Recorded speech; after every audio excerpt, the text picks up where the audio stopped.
Welcome to Intuitive Seek. My name is Mary Treen, and every week I aim to bring you a grounded approach to all things intuition. Through personal stories, experiences, and practices, offering energetic reflections to help you discover, connect, and fully realize how your unique power of intuition is your own greatest teacher. Hello.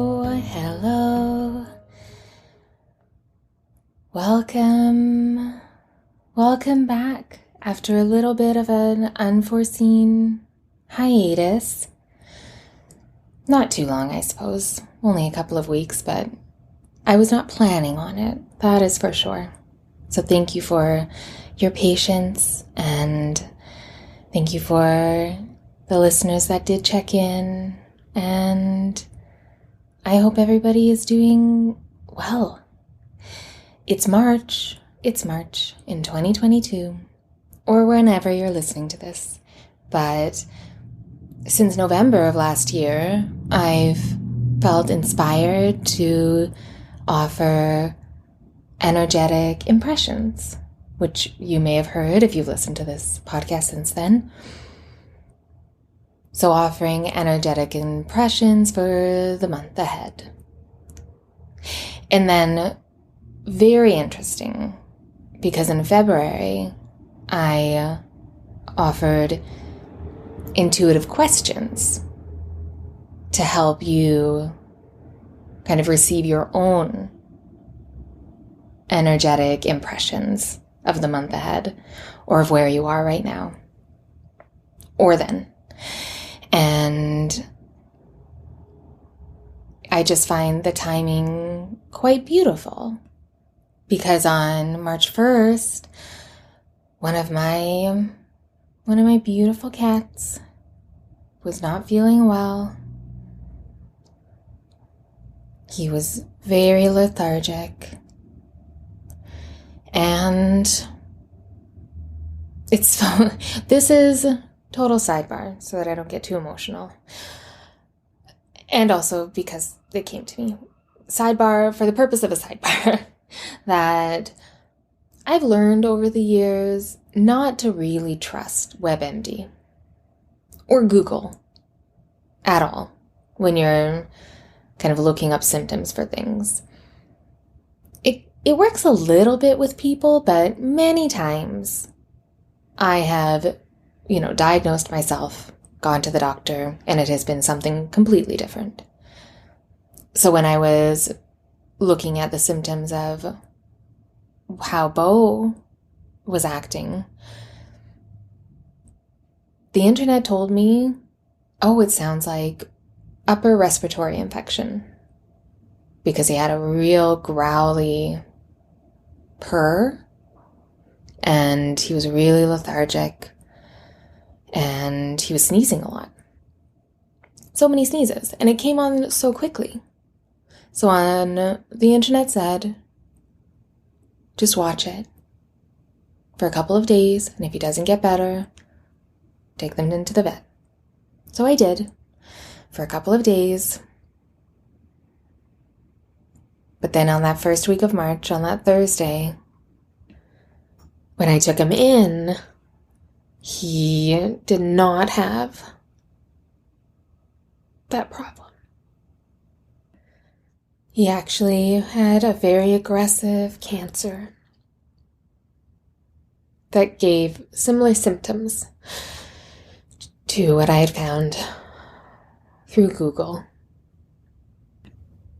But unlike the upper respiratory infection, which I was expecting some antibiotics for, there was nothing that could be done.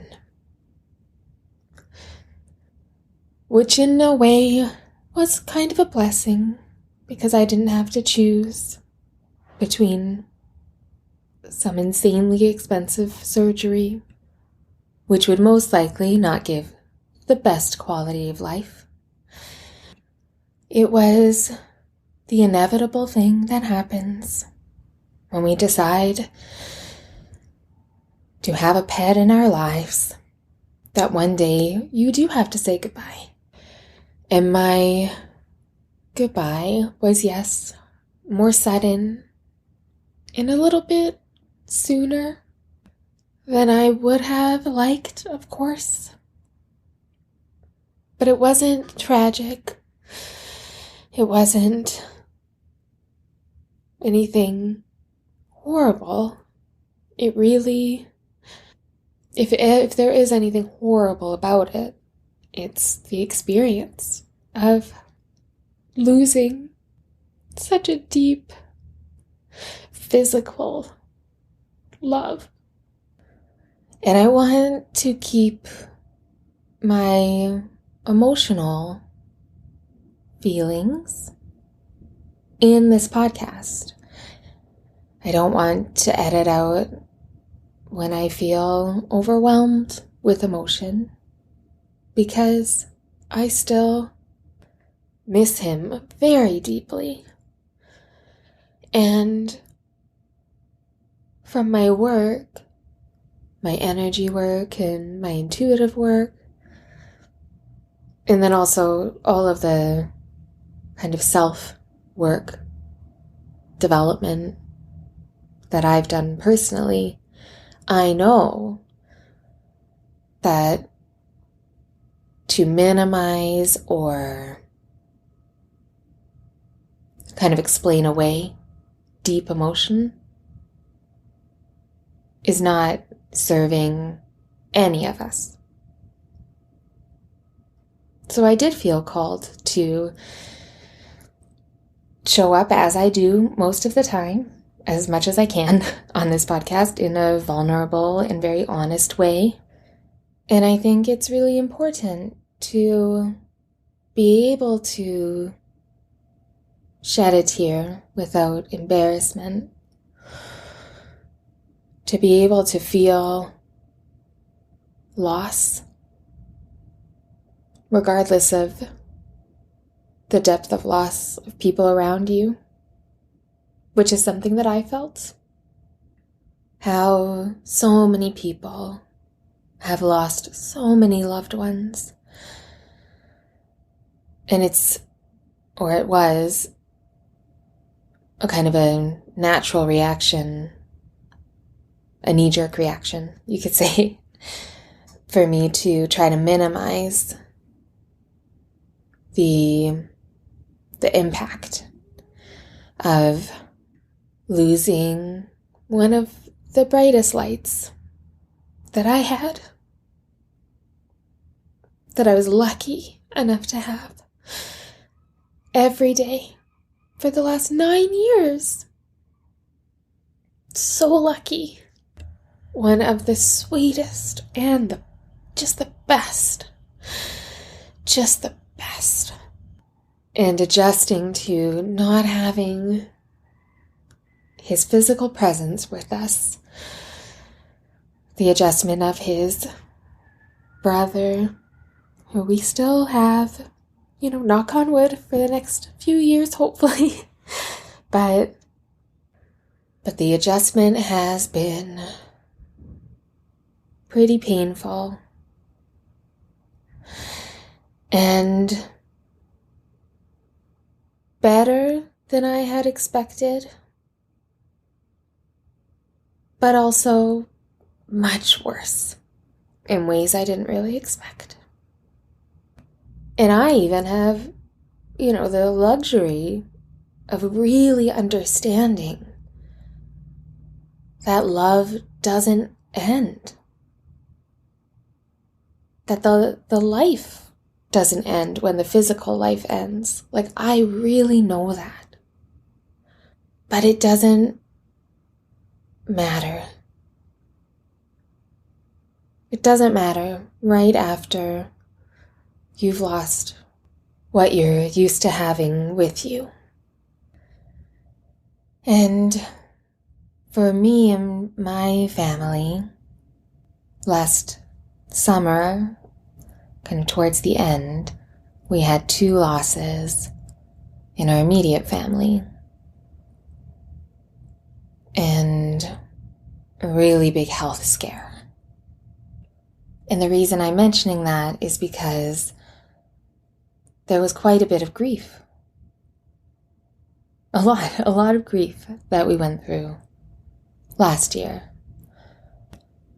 And when I realized that we had to say goodbye to Beau, there was, that recognition of the grief.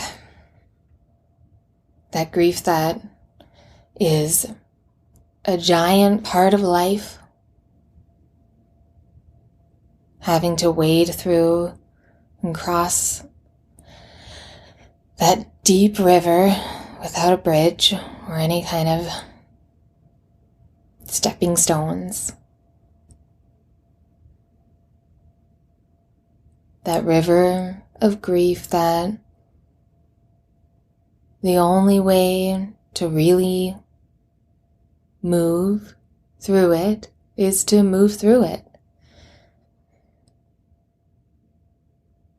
And the reason I felt like I really wanted to talk about this type of grief was because it is for a pet of mine. And that can feel small to some.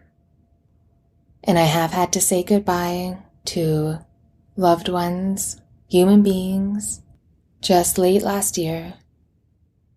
And I feel that speaking to, understanding, feeling, talking about grief of all kinds is so important that ignoring the part of us that is grieving is, a good way to never be fully whole and authentic to yourself, to recognize everything that our hearts go through, every beginning and every end, to me feels like part of our hearts. And that makes sense to me actually because, our heart is the first organ that is formed when we're being brought to life. And when that life is leaving, the big signature of that is that the heartbeat is gone. And I guess that's another way of speaking to grief being part of love, interchangeable. You can't have one without the other. Because you can't have a heartbeat that doesn't beat anymore unless it did. And I thought that I would do a little bit of a memorial for Beau just at the beginning. I had a totally different idea for this episode, but I'm going to trust that I needed to talk about grief, and maybe you needed to hear about it, so maybe you can talk about it more. To allow ourselves to feel it.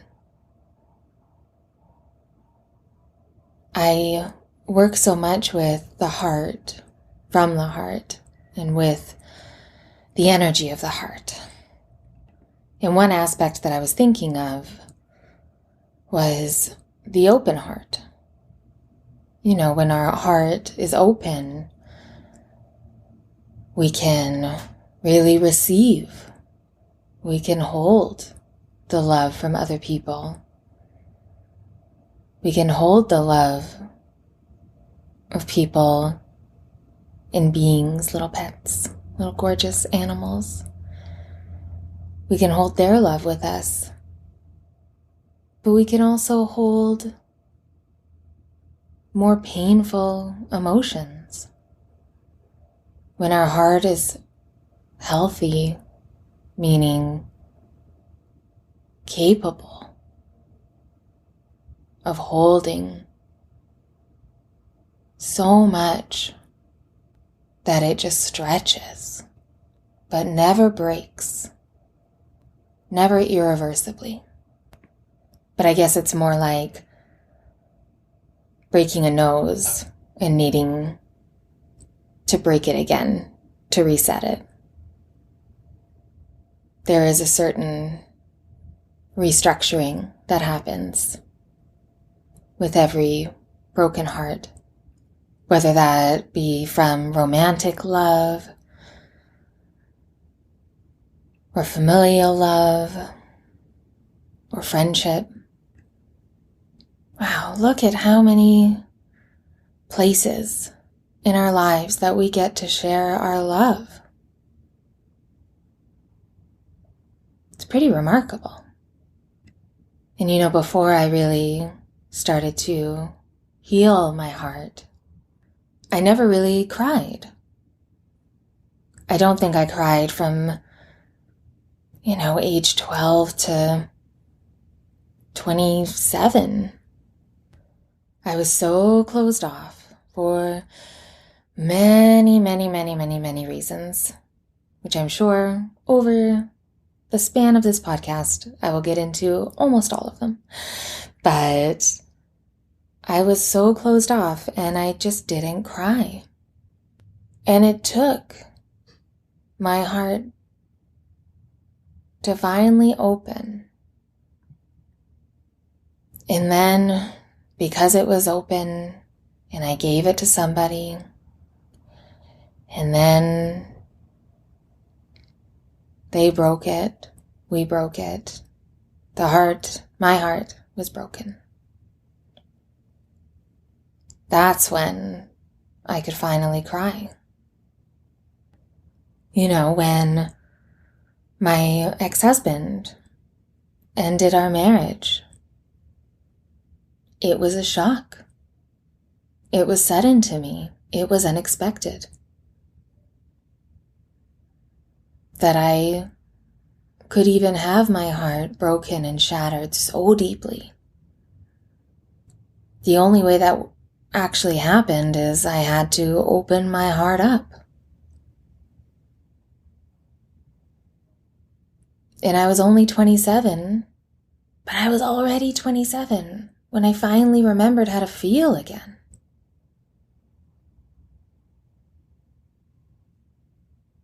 Because closing my heart also meant closing myself off to my intuition, closing myself off to my intuitive gifts, our natural gifts that we all carry. And not to mention being finally open again to being able to utilize my tears. This medicine that we all have, that when we cry from an emotional reaction, our tears release like a pain medication, a cocktail of hormones that are released into our bodies when we cry.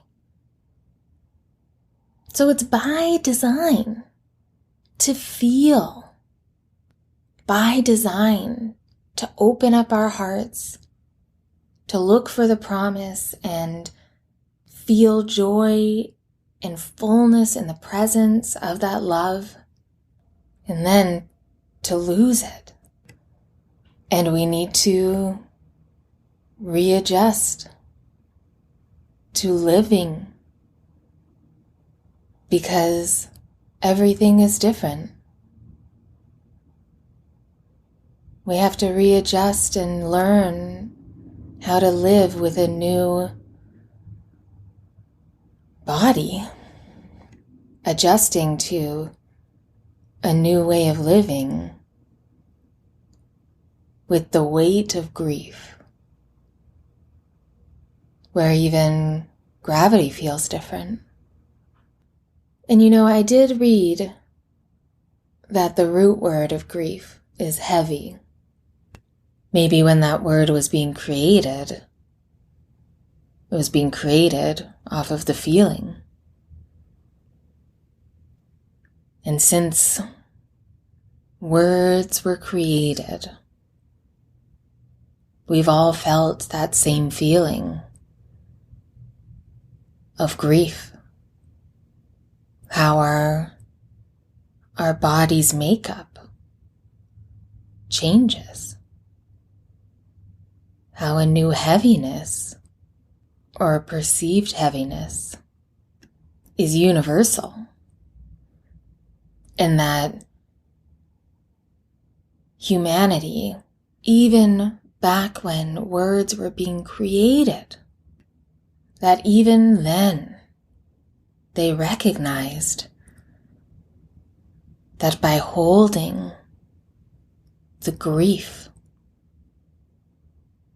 that they even knew that they were changed. That maybe gravity, in their experience of whatever gravity was to them, was different. That they felt that their body had gained something through this heartbreak that actually weighted down their physical body from a non-physical, technically, emotion. And that really makes grieving a much less isolating experience for me, at least in this moment, right now. Oh my goodness. Okay, well, if you were still with me after... Oh, there's Bandit, the co-host. He's been doing okay. But he's definitely been missing Beau, just like us. And what I wanted to share, I didn't plan on sharing so much about how I was feeling and the grief that I was moving through, but I hope that it helped you a little bit, or that you just turned it off if it wasn't what you needed to hear today. And I guess you wouldn't hear that if you turned this off, but maybe in spirit you'd feel that I am applauding you listening to yourself. And that's what I wanted to share, is that I found that I have been surprised by what my heart has wanted me to do during the grief. So the Monday after we had to say goodbye to Beau, it was only a couple of days. And I thought, okay, well, I took the day off. I was like, well, should I take the whole week off? Like, I wasn't sure. But I thought definitely, at least for the Monday, I would just relax, cuddle with Bandit, just allow myself to feel and cry and do whatever I needed to do. Watch some movies or some shows, just be cozy. My head was thinking and telling me, no output, don't exert a lot of energy, just be. But my heart was telling me, keep exercising, because I do exercise every day. I take Sundays off, but for the last almost 2 years, I sweat every day, and it has changed my mental health, in addition to other things, but it's a really great piece. And my heart knew that I needed to exercise. So I was still working out, and I worked out on that Monday too. And it was great because it also made me laugh and cry. And it's the first time I had ever worked out where I, cried through some of it. And then I would laugh at myself because that is ridiculous. But also okay, we're just doing it all. We're just doing it all. And then after I worked out, I thought, okay, now let's get cozy. But then this song kept moving through my mind. This song by Nat King Cole called Nature Boy. And they did a remix or a redo of it David Bowie did one, but the main one that people may know, and maybe you would know if you don't know those versions, was in Moulin Rouge. That's the one that David Bowie made. But since I was a little kid, I have loved, old songs that, especially if they have like a melancholy bend to them. I just love that kind of music. And maybe it was because it was very hard for my heart to feel and be open in my real life. So I really was drawn towards those more heartbreaking melodies by many of the greats. And so that Monday after Beau passed, instead of just being cozy, I had this song just go over and over and over in my head. And then I put the song on. And the song made me cry so deeply and feel even more. But then I really felt like I needed to, dig into the song a little bit more. So I went down a little research rabbit hole of who wrote the song, when was it recorded, all of the things. And I found the songwriter for Nat King Cole, one of the main ones, was this super bohemian, free-spirited, basically a hippie, but in like the 1920s. And he went by Abe, was like his nickname. And he was, this Caucasian guy who traveled the world, and from what I gleaned, from what I read, was he was a true kind of spiritual seeker who was fascinated by the human experience. And he was also a writer and a poet and a lyricist and a songwriter. And so he wrote this song called Nature Boy that was basically autobiographical from what I've read. And he sent it to Nat King Cole and his people, and they, didn't get back for a while, and then they heard it, and it was such a different song for the time because it's very ethereal. It has a certain kind of magical charm to it. And this song, the first time I heard it, I don't remember exactly the first time, but I know I was pretty young and it just hit me.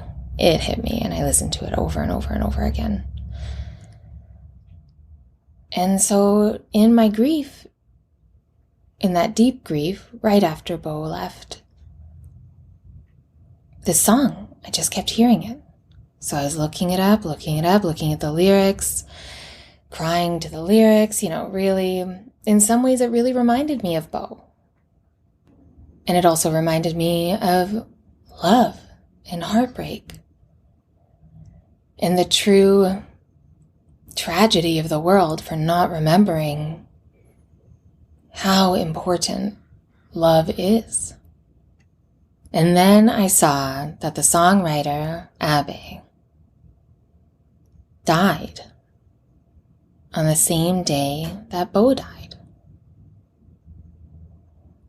And that, to me, kind of clicked, sparkled as a sign for me to, about Beau and Bandit and my partner and how much he meant to me and to us in my life. And I never would have guessed that that's what I wanted or needed to do. But I did. I sat down and I listened to the song a few times. And then I wrote a tribute to Beau, an epitaph, a memorial to Beau's love. And it moved something in me. It was something important that I needed to do for myself. So I'm so glad that I listened. And my heart was right about me being able to still see my clients for our sessions, that I felt actually more grounded, and it was a little bit easier to do the energy work because I was in such a present space, even if it wasn't the kind of present that I would have wanted. But it was good. It was good for my heart. When I'm doing an offering and being a conduit for healing, is that in a certain way, I received a sort of healing too by serving them and offering that service to my amazing clients and their gorgeous energy. And I even had a workshop that was scheduled for this amazing community that I was able to facilitate for. And it was a workshop on and about your wise heart. And it was only going to be 7 days after losing Beau. And I thought I would have to reschedule or cancel it. But I listened to my heart, and my heart told me, no, this is actually going to be very good for you, and you'll see why. And so I did. I facilitated it, and it was a remarkable experience. It was incredible. And I'm really inspired and excited to offer it as a free workshop to everyone very soon. So I will keep you posted on that as well. And I would never have thought that that would have been the case in my rational mind. But my heart and my body knew what was needed. And I'm so glad I listened. So I would love to read to you what I wrote for Beau and for my little family and for all of you. And then I'm going to play the song that inspired it as well. And I also posted it on my Instagram at TreenLight, where you can see some very cute pictures of him too. So thank you so much for taking the time to listen, going on this journey with me through this episode of love and grief. And if you're also going through some grief, some challenging times, personally or really feeling it collectively, I hope that you are able to remember to listen to your hearts as well. 11 years ago, my heart was in deep healing after a painful divorce. So when I also met the love of my life, it was quite a surprise. We'd only been dating a little over a year when we moved in together, and he suggested that we should get a kitten. I didn't have any pets growing up because my whole family was incredibly allergic to animals. I was excited, and I had always dreamed of having a cat. Although we didn't find a kitten, we did find 2 4-year-old boys that needed to be adopted together. Beau and Bandit were a recently surrendered bonded pair. They both vibrated in a demolishing purr, and we fell in love with them instantly, quickly becoming a bonded foursome. Except little Beau did take a bit more time.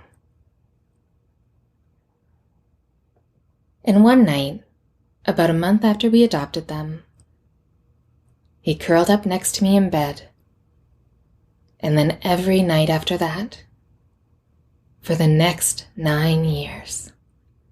Sadly, last Friday, we found out Beau had quickly become very sick, and that we would have to say goodbye late Saturday. Luckily, we could bring him home until then. Saturday morning, Beau slowly made his way into the sun rays streaming onto our kitchen floor.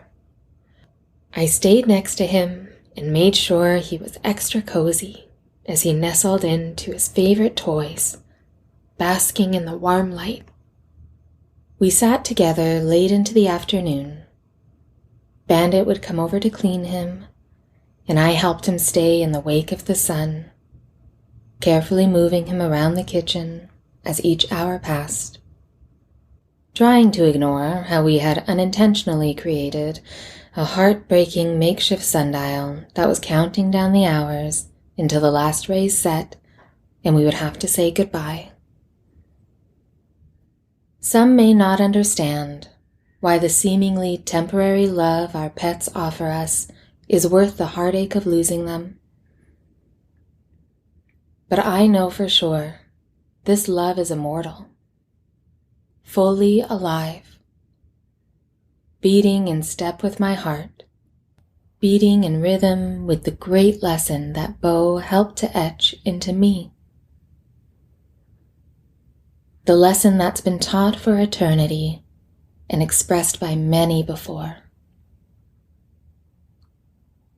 The greatest thing you'll ever learn is just to love and be loved in return. Thank you to our sweetest Bobo for brightening our days with your sparkling love, irreplaceable spirit, and softest paws. We miss you so much.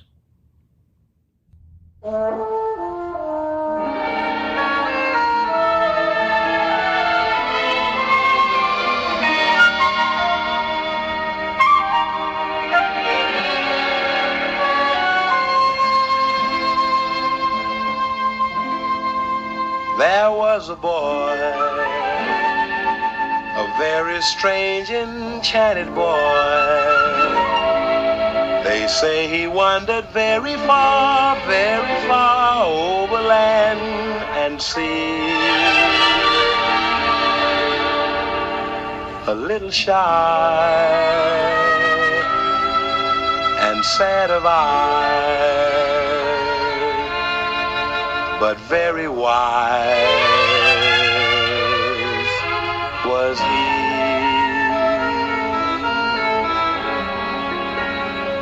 And then one day, a magic day, he passed my way. And while we spoke of many things, fools and kings, this he said to me: the greatest thing you'll ever learn is just to love and be loved in return.